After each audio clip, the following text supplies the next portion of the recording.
Hey everybody, hope you're having a pretty good Saturday. My days are all messed up in my mind. Tomorrow is Sunday, and I just did my EMP claim video, so that should be going up just before this one, where I showed you how I made some extra money for Splinterlands. But right now, we got to talk more about the different proposals that are coming into the Splinterlands ecosystem. Now, I did a video just a few days ago right here that's gotten some okay views about the two proposals that they dropped that were making a lot of people pretty mad. So you had these two here that we're talking about changing the prices in validators to be able to be paid in DEC and changing Rift Watchers so that they could be paid in DEC. And my main complaint about these is that it didn't seem like this was enough to prove that you would fix the peg on DEC, and at the same time it's stealing value from everybody that decided to purchase these with SPS. A lot of us didn't want to spend our SPS on Rift Watcher packs, but we were forced to, and it's just like, ugh, how could you do this to us? How can you do nothing for the people that did it in the past because you're selling it at a huge discount? Well, it does feel like the community has got Splinterlands to take that to heart and understand that we will not support these changes while DEC is way under peg. So now there's two other ideas that they brought to the forefront to try to get DEC closer to peg to then, I think, hope that they can push these changes through. Okay, so the first one here is they're turning off the SPS faucets that are the DEC faucets that are currently going to liquidity pools.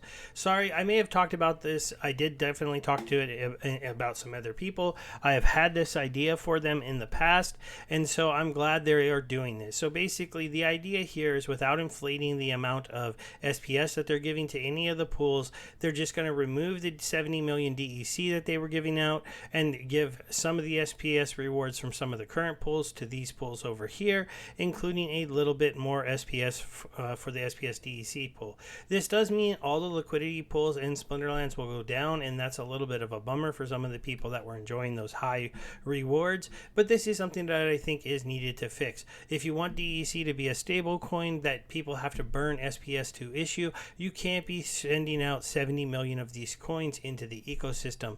If people want DEC, they need to be purchasing it off the marketplace or burning SPS for it. Those should be the only ways to currently get it. This does mean they also need to take that 7 million that they're giving away on the leaderboards and replace that with SPS as well, or just nix that and change the whole leaderboard stuff. There's been some different ideas about that, but this one is pretty easy. This one I think would pretty easily pass. Now, this one here, this is a little bit more controversial.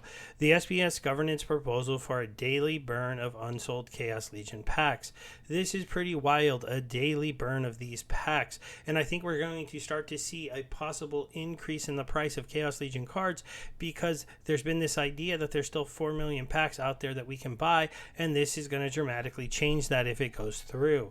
So the proposal here is basically putting in that they're saying that there's $4.7 million packs.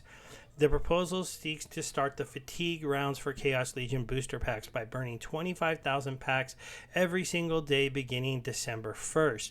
So this would give us all of November before they actually start to burn packs where we could go and buy them. Who knows, maybe a big rush would come and all of a sudden you wouldn't need this burning of packs.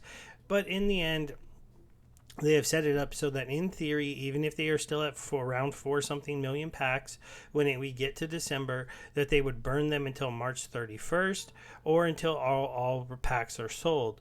And then any packs remaining on the 31st of March 21st of 2023 would be burned on that date. So it's basically a shrinking supply, then it's a final burn at the very end. The reason this is kind of nice is it lets us reach our airdrops kind of spread out a little bit still without them having to try to issue all of those airdrop cards at once, but making sure that we actually get there and we're not just sitting here stagnant waiting for additional packs to be bought. This also could change a little bit the math for getting your airdrops in the future, so that's something we're going to have to see. Normally, because they sell 1 million I don't know if it's going to go up by the same amount. I don't know if burning packs counts as selling backs when it comes to the amount of cards that you would get airdropped for previous purchases. It is something that I think we need to ask them about as this goes through. But overall, I'm kind of in a support of this. There's been plenty of times to buy Chaos Legion packs. I know I've thought about buying some more, but I haven't done it yet. This would kind of push me to maybe do that. But basically, by hopefully increase the other one that isn't a proposal but has been said by the Splinterlands team, specifically by Aggie, is that Lux Vega is going to be sold for DEC. So when people want to buy her, they have to buy her with DEC. Now, what I haven't heard, because I haven't seen this officially announced, and if somebody knows this, please make a comment and I'll pin it into the video, but is that DEC for Lux Vega being counted at 1,000 equals $1? It makes sense that it would be, because all things that are going to be bought from the Splinterlands team needs to be, bought, but that means that we could have a big rush on people who want to buy Lux Vegas buying DEC, because now I want $1,000 worth of DEC sitting there at the peg value, because that can let me buy my Lux Vega that I'm going to be buying.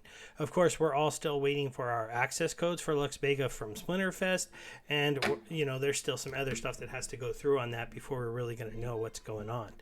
So hopefully you guys are all doing pretty well. I know in our current season, we only have a day and a half left.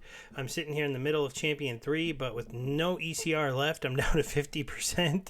We'll have to see in these last day and a half if I can maybe push these numbers up. I did get to 57 chests on the season. My old most that I've earned in Modern was 55, so I had a better season earning chests. I have... I've had a bad season playing the game, though. I think it's one of my first seasons. I'm going to end probably under 50% for the leaderboard. I mean, for my win-loss ratio. Let's double check. Let's see. 268 divided by 5. I think I'm really close. Yeah, so I'm at a 46% win rate right now. Obviously, if I play over the next couple days, I could push that up to a 50% win rate, but I've just had a tough season. It's been really, really rough. I don't know. Maybe I'm just not playing well. Maybe I've been playing too much on my phone. I just, every single time I got to 6 wins, I just got beat down. It was very odd. So I do see these other people have been able to get a little bit more than me in the wins. But we'll have to see what happens. Overall, though, I'm feeling generally positive about things going on in Splinterlands. There's some controversial stuff. We're having some back and forth and some fighting. But I do think that a lot of what the team is trying to do will help them. And I just hope that the Lux Vega stuff and the other change to the faucets getting shut down for DEC are happen and in place. And then we talk about changing out the sales of the Riftwatcher packs and the validator nodes to DEC. But to talk about it now while DEC is so far under peg, it's kind of insulting to everyone that bought those things beforehand. Thanks, everybody. I hope you have a nice day.